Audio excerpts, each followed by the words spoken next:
આજે વાત કરીશું ક્યારે લાગુ થશે જૂની પેન્શન યોજના। આ સવાલ એટલા માટે કારણ કે આ સવાલ વિશે ચર્ચા કરી હતી મંત્રી એવા કુબેર ડિંડોરે। જી હા, એક કાર્યક્રમમાં તે પહોંચ્યા હતા અને તેમણે સીધો જ પરોક્ષ રીતે સંકેત આપ્યો છે કે ભાજપ જ એવી સરકાર છે કે જે જૂની પેન્શન યોજના લાગુ કરશે। કારણ કે અહીંયા આ ચર્ચા એટલા માટે કારણ કે ખૂબ જ વિરોધાભાસ જોવા મળી રહ્યા છે। 2022માં આપણે જોયું હતું કે જ્યારે ભાજપે વિધાનસભા ચૂંટણી વખતે પોતાનું સંકલ્પ પત્ર જાહેર કર્યું હતું ત્યારે જેપી નડ્ડા પણ અહીંયા પહોંચ્યા હતા અને પત્રકારો જ્યારે તેમણે સવાલ કર્યો કે ગુજરાતમાં જૂની પેન્શન યોજના વિશે સરકાર શું વિચારી રહી છે ત્યારે જેપી નડ્ડા તરફથી એવો જવાબ આપવામાં આવ્યો હતો કે ભાજપ આ વિશે વિચારતું જ નથી ને ત્યાંથી જ છેદ તેમણે ઉડાડ્યો હતો। જો કે હવે ફરી એકવાર જે આંદોલનનો મૂળ અત્યારે ગુજરાતભરમાં જોવા મળી રહ્યું છે તેની સાથે સાથે કુબેર ડિંડોરનું જે આ તેમનું નિવેદન છે તે ખૂબ જ ચર્ચાના એરણે છે। હવે આપણે શરૂઆત કરીએ તો આખા દેશભરમાં જૂની પેન્શન યોજના વિશે માંગ થઈ રહી છે કે તેને અમલીકરણ કરવામાં આવે। જો કે જૂની પેન્શન યોજના અને જે નવી પેન્શન યોજના છે તેના વિશે જો વાત કરીએ તો 1 એપ્રિલ 2004થી નવી પેન્શન યોજના અમલમાં આવી હતી। જૂની પેન્શન યોજના નાબૂદ થઈ હતી તે વખતનો સમયગાળો હતો એનડીએનો એટલે કે અટલ બિહારી વાજપેયી સરકાર વખતનો આ સમયગાળો હતો। જો કે ખરા અર્થમાં જે જૂની પેન્શન યોજનાને બંધ કરી નવી પેન્શન યોજના અમલમાં લાવવાનું જે કામ છે જમીની સ્તર પર આ યોજના પહોંચાડવાનું કામ યુપીએ એટલે કે મનમોહનસિંહ સરકારે કર્યું હતું। તે વખતે પશ્ચિમ બંગાળ તો બાકાત રહ્યું હતું। જો કે બધા જે રાજ્યો છે દેશભરમાં તમામ જે સરકારી કર્મચારીઓ છે તેમના પર નવી પેન્શન સ્કીમ યોજના લાગુ થઈ હતી। હવે આમાં સૌથી મોટો ફરક એ છે કે જૂની પેન્શન યોજનામાં જો તમે નિવૃત્ત થાવ છો તો તમારી જે છેલ્લી સેલેરી છે માની લો કે તમારી છેલ્લી સેલેરી 80,000 છે તો તમને દર મહિને 40,000 પેન્શન મળતું હતું, ગ્રેજ્યુટી મળતી હતી, મોંઘવારી ભથ્થું પણ મળતું હતું, 6 મહિને આવતો તફાવત પણ મળતો હતો। પરંતુ નવી પેન્શન સ્કીમમાં હવે શું છે કે તમારી સેલેરીમાંથી જે બેઝિક છે તેના 10% કપાય છે અને તેમાં જે સરકાર છે તે 14% ઉમેરે છે ને ત્યારબાદ આ જે પૈસા છે તેને માર્કેટમાં રોકવામાં આવે છે ને તેના આધારે તમને પૈસા આપવામાં આવતા હોય છે ને તેમાં પણ જે 60% રૂપિયા હોય છે તે ફ્રીઝ જ રહેતા હોય છે। ફક્ત 40% જે રૂપિયા હોય છે તેના આધારે તમને પેન્શન મળતું હોય છે અને જે પેન્શનના આંકડા આવે છે તે ખૂબ જ ચોંકાવનારા છે કારણ કે કેટલાક લોકોને મહિને 1200, કેટલાક લોકોને મહિને 2100, 2500 આ નવી પેન્શન સ્કીમ યોજનામાં લોકોને પેન્શન મળે છે। એટલે કે વૃદ્ધાવસ્થાની જે લાઠી છે તે સરકારે લઈ લીધી છે તેવો આરોપ ઘણા સમયથી ચાલી રહ્યો છે કારણ કે પછી પોતાના પુત્ર પાસે કે પછી સગાવાલા સાથે મિત્ર પાસે પૈસા માંગવા પડતા હોય છે અને જો જૂની પેન્શન સ્કીમ યોજના લાગુ હોય તો આરામથી 30-35,000 પેન્શન મળતું રહેશે ને જીવન પણ ગુજરતું હોય છે ને એટલે જ તેની માંગ થઈ રહી છે। તેવામાં આખરે આજે કુબેર ડિંડોરે શું નિવેદન આપ્યું હતું, કેવા સંકેત આપ્યા છે તેમને સાંભળી લઈએ। વિભાગોના કર્મચારી છે, આપણું શિક્ષણ વિભાગ એટલું નથી એમાં, પણ આમાં નેતૃત્વ બધા આપણે લઈએ છીએ, એમાં નેતાગીરી આપણે લઈએ ને આમાં પાછા બધા આપણે, પણ બાકી તો 26 વિભાગો છે ભાઈ, બધા તમામ કર્મચારીનો પ્રશ્ન છે અને એ પણ આપણી સરકાર જ, ભાજપ સરકાર જ, આપણે જ કરીશું, નરેન્દ્રભાઈ મોદી સાહેબ જ કરશે, વૈશ્વિક નેતા છે, ફરીથી ચૂંટણી આવવાની છે એપ્રિલ મેમાં, મોદી સાહેબ સ્પષ્ટ બહુમતીથી ફરીથી દેશના વડાપ્રધાન બનવાના છે, એમાં કોઈ બેમત નથી। એટલે પેલું રામ મંદિરનું નિર્માણ થઈ ગયું ને હવે 22 તારીખેનું ઓપનિંગ ઉદ્ઘાટન, એટલે પહેલાં આપણે કહેતા ને કે મંદિર વહી બનાએંગે લેકિન તારીખ નહીં બતાએંગે, એવું હતું ને, એટલે તારીખ બતાવ્યા વગર કામ કરીશું, ચિંતા કરતા નહીં એ બાબતમાં, એમ કહું છું તમને। 22 તારીખ છે ને પેલી આ જીપીએફ સીપીએફની વાત કરું છું, કરું અમે પણ તમે ટાઈમ પેલું ચૂંટણી પહેલાં ને એના પછી એવું ના કરતા, કરવાનું આપણે જ છે, એટલે તારીખને અમે તારીખ જાહેર નહીં કરતા, કરીશું આપણે એમ। એટલે વિશેષમાં મિત્રોની ચિંતા ના કરતા, એ કામ પણ આપણે કરીશું। रख हौसला वो मंजर भी आएगा, रख हौसला वो मंजर भी आएगा, प्यासे के पास चल के समंदर भी आएगा, थक कर ना बैठे मंजिल के मुसाफिर, मंजिल भी मिलेगी और मिलने का मजा भी आएगा। તો આજ અંગે આપણે ચર્ચાની શરૂઆત કરીશું। અમારી સાથે કોંગ્રેસ નેતા હેમાંગભાઈ વસાવડા લાઈવ જોડાઈ ગયા છે, સાથે થોડીક ક્ષણોમાં ધારાસભ્ય ધવલસિંહ ઝાલા પણ જોડાવાના છે અને સાથે રાજ્ય કર્મચારી મહામંડળના જે પ્રમુખ છે, મહામંત્રી છે, તે પણ અમારી સાથે જોડાવાના છે। હેમાંગભાઈ, શું લાગી રહ્યું છે કુબેર ડિંડોરે જે પરોક્ષ રીતે સંકેત આપ્યા કે ભલે અમે તારીખ નથી આપતા પરંતુ જૂની પેન્શન યોજના લાગુ કરવાનું કામ ભારતીય જનતા પાર્ટીની સરકાર જ કરશે, શું ખરેખર સરકાર આ મામલે વિચારી રહી છે કે પછી લોકસભાના પરિપ્રેક્ષ્યમાં આ નિવેદન આપવામાં આવી રહ્યા છે?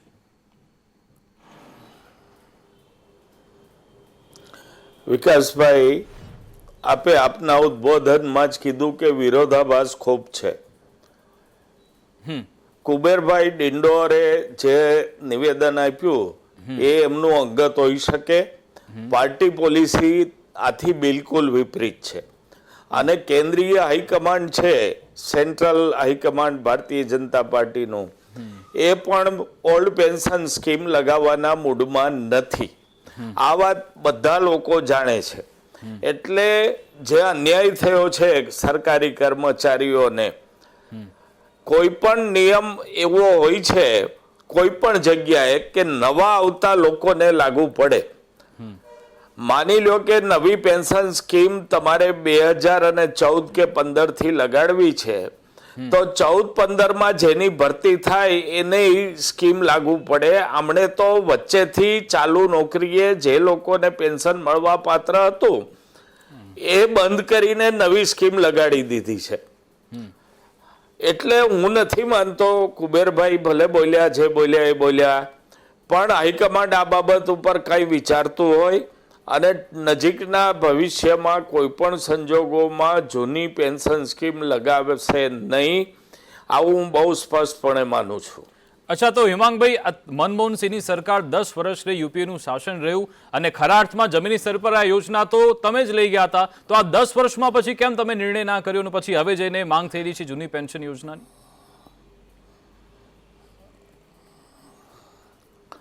હવે આ પ્રશ્નનો જવાબ તો મનમોહનસિંહ જ આપી શકે. આ જવાબ આપવા માટે મારી પાસે કોઈ પ્રશ્નનો જવાબ પક્ષના નેતા તરીકે એ નેતા તરીકે તો તમે જવાબ આપી શકો ને કે 10 વર્ષમાં તમે પોતે જ આ યોજનાને અમલ બનાવો છો અને પછી એટલે આ ફક્ત ચૂંટણી જીતતા નથી એટલા માટે તો મુદ્દો નથી બનાવતા. આપો છો ને જી. હાલના સંજોગોમાં Congress high command old pension scheme લાવવાની વાત ઉપર વચન આપી ચૂક્યું છે અને હાલમાં જે રાજ્યોમાં ચૂંટણીઓ થઈ એના ચૂંટણી ઢંઢેરામાં પણ આ સત્તાવાર જાહેરાત હતી કે ઓલ્ડ પેન્શન સ્કીમ પાછી લાવવામાં આવશે.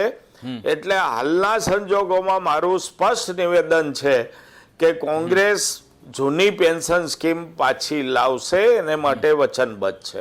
બિલકુલ. અમારી સાથે ભરતભાઈ ચૌધરી પણ જોડાઈ ગયા છે, મહામંત્રી છે ગુજરાત રાજ્ય કર્મચારી મહામંડળના.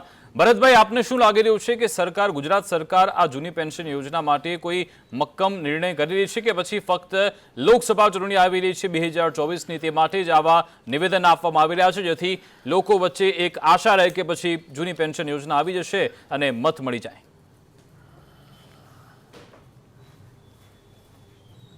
ચોક્કસથી કહું તો આપણે આજે આ મુદ્દો ગરમાયો છે તેનું મુખ્ય કારણ છે શ્રી શિક્ષણ મંત્રી શ્રી કુબેરભાઈ ડિંડોર સાહેબે સાબરકાંઠા ખાતે જિલ્લા પ્રાથમિક શિક્ષક સંઘના જે ભવનના ઉદ્ઘાટનમાં જે ચર્ચા કરી હતી તેમાં એમણે સ્પષ્ટતા કરી હતી કે જૂની પેન્શન યોજના આવશે પરંતુ તારીખ જાહેર અમે કરીશું.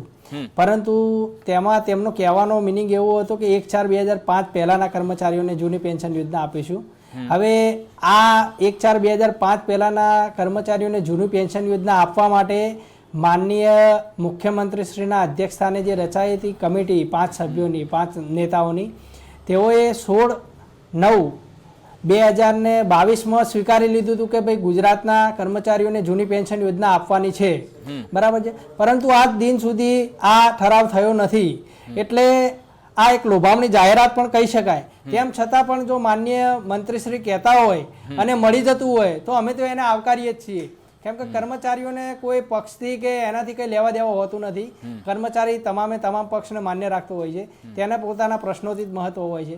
અને જો માનનીય મંત્રીશ્રી કહેતા હોય અને ટૂંક જ સમયમાં જેમ રામ જન્મભૂમિનું સ્થાપના કરી છે તેમ સમગ્ર દેશમાં પણ જૂની પેન્શન યોજના લાગુ કરી દે અને ખાસ કરીને જો ગુજરાતમાં, કેમ કે આ એક રાજ્ય યાદીનો વિષય છે અને માનનીય ભૂપેન્દ્રભાઈ પટેલ સાહેબ અને માનનીય મુખ્યમંત્રી શ્રી વડાપ્રધાન શ્રી નરેન્દ્ર મોદી સાહેબના અધ્યક્ષપણા હેઠળ જો ગુજરાતથી શરૂઆત કરવામાં આવે ભાજપ શાસિત રાજ્યોમાં જૂની પેન્શન યોજના લાગુ કરવામાં, તો એ સૌથી સારામાં સારી બાબત કહેવાય પણ ભરતભાઈ કેન્દ્ર સરકાર 2022માં લોકસભામાં જ સ્પષ્ટ કરી ચૂકી છે. ભરતભાઈ લોકસભામાં લેખિતમાં જવાબ આપવામાં આવ્યો હતો કે જૂની પેન્શન યોજના વિશે અત્યારે સરકાર વિચારવા નથી માંગતી, તે વિશે આગળ પણ વધવા નથી માંગતી, પરંતુ હા, જે નવી પેન્શન યોજના છે એનપીએસ, તે વિશે ચોક્કસથી સમીક્ષા થઈ રહી છે, તે વિશે કમિટી પણ બનાવી રહી છે. એટલે કે એનપીએસમાં સરકાર કોઈ સમીક્ષા ફેરફાર કરી શકે છે, પરંતુ જૂની પેન્શન વિશે તો સરકારનો કોઈ ઈરાદો જ નથી તે વિશે આગળ વધવા માટે.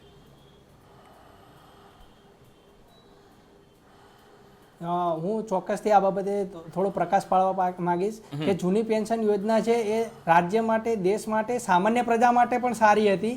જ્યારે આ નવી પેન્શન યોજના છે તે તો દેશ અને રાજ્યના જે સામાન્ય નાગરિકો છે, જે ટેક્સ પેયર છે, તેમના માટે પણ નુકસાનકારક છે. એનું ખાસ ઉદાહરણ કહું તો જ્યારે જૂની પેન્શન યોજના જી આ બોલો, આપનો અવાજ આવી રહ્યો છે. હાજી ભરતભાઈ આપ કન્ટિન્યુ કરો. માની લો કે કોઈ કર્મચારી હોય એને જૂની પેન્શન યોજનામાં જૂની પેન્શન યોજનામાં જો 10,000 રૂપિયા કપાત કરાયા હોય તો અત્યારે હાલના રેટ પ્રમાણે 7.1% વ્યાજ દર મળે છે. એટલે કે 710 રૂપિયાનો વાર્ષિક ફાયદો થાય. બરાબર છે. સરકારે એને 710 રૂપિયા આપવા પડે અને આ પૈસા સરકાર પોતાના જીપીએફ ફંડમાં રાખી અને રાજ્યના વિકાસ માટે ઉપયોગ કરી શકતી હતી. જ્યારે એનપીએસ યોજનામાં જો કર્મચારી 10,000 રૂપિયા કપાત કરાવે તો એની સામે સરકારે પણ 10,000નો ફાળો આપવો પડે. એટલે કે 100% રકમ સરકારે આપવાની ને આ રકમ ક્યાં જાય? NSDLમાં. એટલે કે એક એવી સંસ્થાના હાથમાં જે શેર બજારમાં રોકાણ કરે છે. એટલે આ રકમનો દુરુપયોગ થઈ શકે છે શેર માર્કેટના ઉપર લાવવામાં અથવા તો મૂડીપતિઓનું મૂડી વધારવામાં.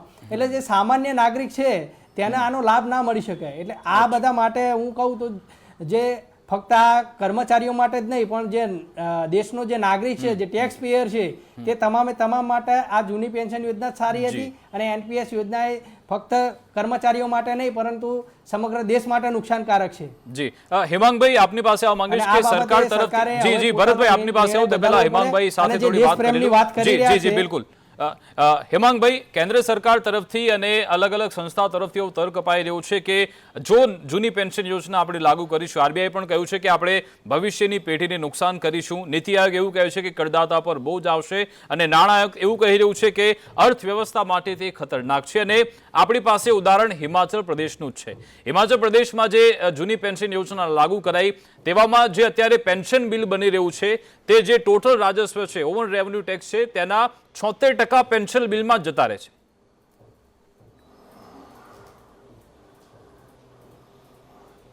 નહીં, ચોક્કસ જૂની પેન્શન યોજનામાં કેન્દ્ર સરકાર ઉપર કે રાજ્ય સરકાર ઉપર નવી પેન્શન યોજના કરતા વધારે બોજ આવે છે અને એ બોજ કાઢી નાખવા જ આ નવી પેન્શન યોજના લાવવામાં આવી છે. બહુ સ્પષ્ટ છે.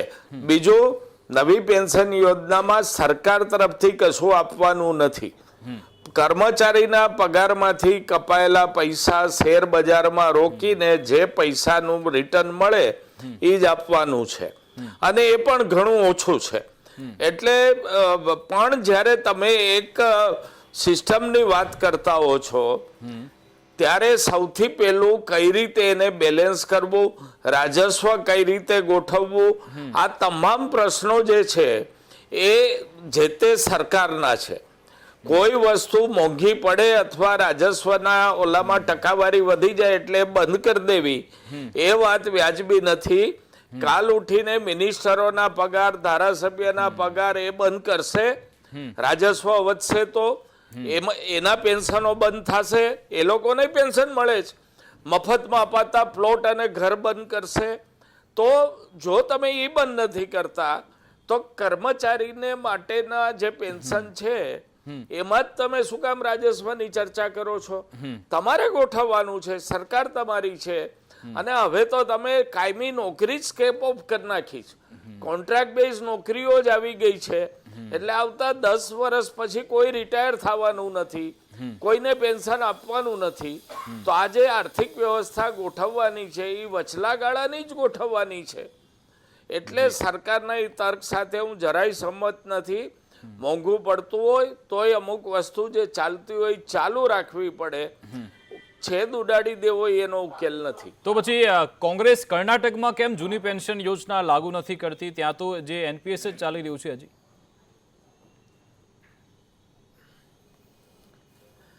દરેક જગ્યાએ કોંગ્રેસે ઓલ્ડ પેન્શન સ્કીમ લગાવવાની વાત કરી દીધી છે અને એ બાબતના જરૂરી ઠરાવો કરીને મોકલી પણ આપ્યા છે કેન્દ્ર સરકારને.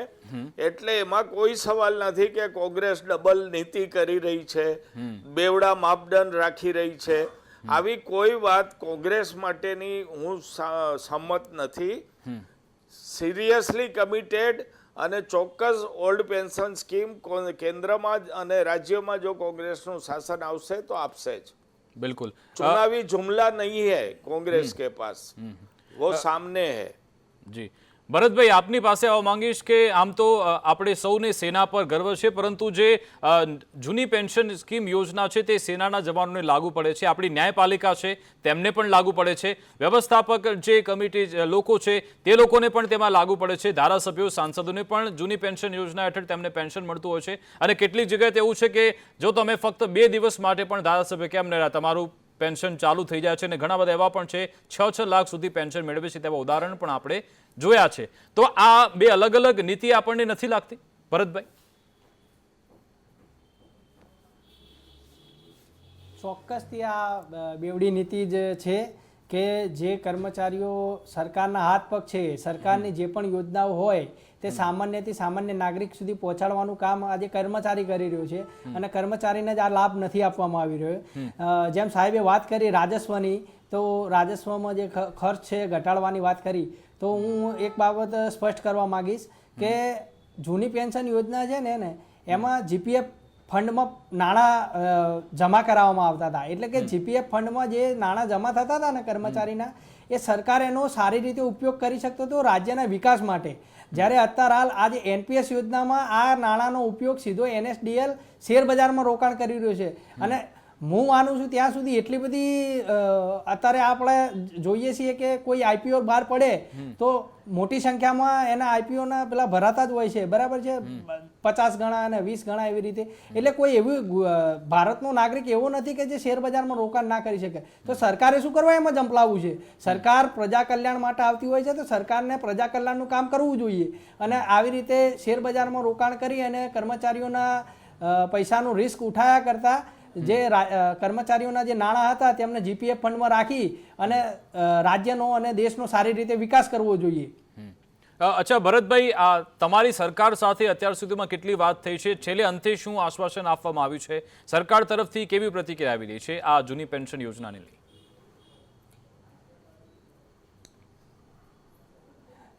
હાલમાં જે આપણી ગુજરાતની સરકાર છે તેમણે છેલ્લા આંદોલન વખતે સ્પષ્ટ કર્યું હતું કે જ્યાં સુધી કેન્દ્ર સરકાર જૂની પેન્શન યોજના ના આપે, એટલે મીન્સ કે બંને જગ્યાએ એક જ સરકાર છે, એટલા માટે જો જ્યાં સુધી કેન્દ્ર સરકાર ના આપે ત્યાં સુધી અમે આ બાબતે નિર્ણય નહીં લઈ શકીએ. પરંતુ હવે હાલમાં જે લોકસભાની ચૂંટણી પણ આવી રહી છે તો અમે એવી અપેક્ષા રાખીએ કે કેન્દ્ર સરકાર જાહેર કરે. અને જો આ તો વિષય તો રાજ્ય સરકારનો જ છે, આમ તો રાજ્ય સરકારે નિર્ણય લેવો જોઈએ મોટું મન રાખીને કર્મચારીઓના હિતમાં. પણ માની લો કે કેન્દ્ર સરકારની અપેક્ષાઓ રાખીએ છીએ તો સરકારે જે રીતે અમને આશ્વાસન આપ્યું હતું કે ભાઈ જ્યારે પણ લોકસભાની ચૂંટણી આવશે ત્યારે આ બાબતે વિચારીશું, તો વિચારવાનો સમય આવી ગયો છે અને કર્મચારીઓને ન્યાય મળે તેવું સરકારે કરવું જોઈએ. એટલા માટે દિલ્હીમાં વિવિધ કર્મચારી મંડળ એકઠા પણ થવાના છે ને 22 જાન્યુઆરીએ જે પ્રાણ પ્રતિષ્ઠા મહોત્સવ છે તેના એક દિવસ બાદ 23 જાન્યુઆરીએ ધરણા પણ થવાના છે ને તેમાં 350 જેટલા જે મંડળો છે તે આંદોલનમાં જોડાવાના છે. અમારી સાથે ધારાસભ્ય ધવલસિંહ ઝાલા પણ જોડાઈ ગયા છે. ધવલસિંહ, શું લાગી રહ્યું છે આપણને? ખરેખર સરકાર આ જૂની પેન્શન યોજના માટે વિચારી રહી છે કે પછી આ લોકસભા માટે એક લોલીપોપ તૈયાર થઈ રહ્યું છે? આજે કુબેરભાઈ ડિંડોરે નિવેદન આપ્યું કે ભારતીય જનતા પાર્ટીની સરકાર જ જૂની પેન્શન યોજના અમલમાં લાવશે. શું આપનું મંતવ્ય?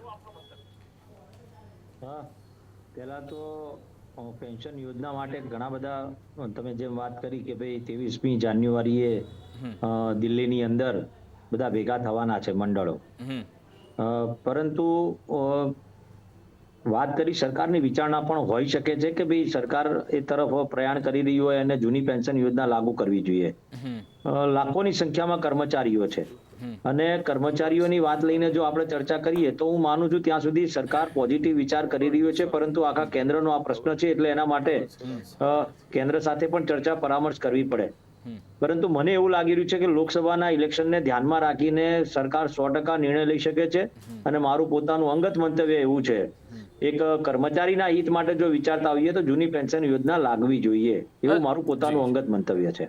ધવલસિંહ, કેન્દ્ર સરકાર પોતે જ ક્યાંક અસમંજસમાં અથવા તો અસમંજસનો માહોલ ઉભા કરતા હોય તેવું લાગી રહ્યું છે, કારણ કે 2022માં આપણા જે નાણાં રાજ્યમંત્રી છે તેમણે એવું કહ્યું કે જૂની પેન્શન યોજના વિશે સરકારનો કોઈ વિચાર નથી. અને પછી વર્ષ 2023માં એક કમિટી બને છે, ટીવી સોમનાથન, કે જે આપણા નાણાં સચિવ છે, તેમની અધ્યક્ષતામાં કમિટી બની જે આ વિશે ચર્ચા વિચારણા કરી છે. આવો વિરોધાભાસ કેમ જોવા મળી રહ્યો છે? જો આવો વિરોધાભાસ થતો હોય તો હું એવું માનું છું કે બધાના પોતાના અંગત મંતવ્ય પોતે રજૂ કરી રહ્યા એવું લાગે છે, પરંતુ મારું એવું સ્પષ્ટ માનવું છે કે ક્લિયર વાત હોવી જોઈએ, કાં તો હા કાં તો ના, જેથી કરીને કર્મચારીઓને જે આશ્વાસન મળે ને આશ્વાસનના કારણે કર્મચારીઓ રાહ જોઈને બેસી રહે અને આ સંગઠનો રાહ જોઈને બેસી રહે. સંગઠનોના જે કર્મચારીઓ છે પોતે પણ એવું વિચારતા કે જૂની પેન્શન યોજના અમને મળે, કારણ કે એમને જે પછી રસ્તો કરવો એ કરી શકે, પરંતુ આપણે ક્લિયર વાત ઉપર આવવું જોઈએ. એનું સરકારને પણ મને એવું લાગે છે કે સરકારને પણ સમજીને આના પાછળ એક વખત નિર્ણય લઈ લેવો જોઈએ, કારણ કે આ વારંવાર ઇલેક્શનો આવતા હોય ને એ વખતે આવા નાના મોટા સંગઠનોના કારણે, આમ તો જો કે સંગઠન બહુ મોટું કહેવાય કારણ કે આખા ભારત દેશના તમામ સંગઠનો ભેગા થવાના હોય ત્યારે મારું પોતાનું મંતવ્ય એવું છે કે આમાં કોઈ એક નિર્ણય લઈ લેવો જોઈએ. કેન્દ્રમાં જઈને પણ ચર્ચા કરવાની થતી હોય તો ગુજરાત સરકાર તરફથી પણ જવું જોઈએ. મને એવું લાગે છે, જ્યાં સુધી હું પોતે મારું અંગત મંતવ્ય છે કે જ્યારે હું આ મંત્રીશ્રીઓને ક્યાંક મુલાકાત થઈ હોય ત્યારે મંત્રીશ્રીઓનું પણ પોઝિટિવ વલણ તો છે જ, પણ આમાં એ વિચારવાનું રહે છે કે ભાઈ આ જૂની પેન્શન યોજના લાગુ થવાના કારણે ક્યાંક એવું થતું હોય કે ભાઈ આ વર્ષથી આટલા વર્ષના કરીએ તો પછી નવા વર્ષવાળા પણ કર્મચારીઓ સામે આવી જતા, એના કારણે કરતા અસમંજસ હોઈ શકે છે. પણ એનું સ્પષ્ટીકરણ કરી દેવું બિલકુલ. એટલે કાં તો પછી હા કાં તો ના એવો એક સ્પષ્ટ મત રાખીને સરકારે આગળ વધવું જોઈએ, રાજ્ય સરકારો કે પછી કેન્દ્ર સરકાર. આપ તમામ અમારી સાથે જોડાયા તે બદલ આપનો ખૂબ ખૂબ આભાર. તો જૂની પેન્શન યોજના અને નવી પેન્શન યોજના બંનેના ઉદાહરણ આપણી પાસે છે, કારણ કે જે નવી પેન્શન યોજના અંતર્ગત ઘણા બધા એવા ઉદાહરણ છે જ્યાં બનારસમાં એક શિક્ષક હતા જેમનો છેલ્લો પગાર હતો 84,000, પછી પેન્શન તેમનું બંધાયું માત્ર 2,100 રૂપિયા. અને હિમાચલ પ્રદેશની વાત કરીએ કે જ્યાં એક વન વિભાગના કર્મી હતા, તેમનું નામ છે હેમરાજ ઠાકુર. NPS અંતર્ગત તેમને 4,100નું પેન્શન મળતું હતું. જોકે જ્યાં અહીંયા સરકાર નવી બની અને જૂની પેન્શન યોજના લાગુ કરી ત્યારબાદ તેમનું જે પેન્શન છે તે 35,000 થઈ ગયું છે. એટલા બધા ઉદાહરણ પણ સામે છે. હવે જોવાનું રહેશે કે રાજ્ય સરકાર અને કેન્દ્ર સરકાર કેવા નિર્ણય કરે છે. શું ખરેખર જૂની પેન્શન યોજના વિશે સરકાર વિચારી રહી છે તે જોવાનું રહેશે. આ ચર્ચામાં બસ હાલ આટલું જ. તમામ સમાચાર અપડેટ્સ માટે આપ જોતા રહો સંદેશ ન્યૂઝ. નમસ્કાર.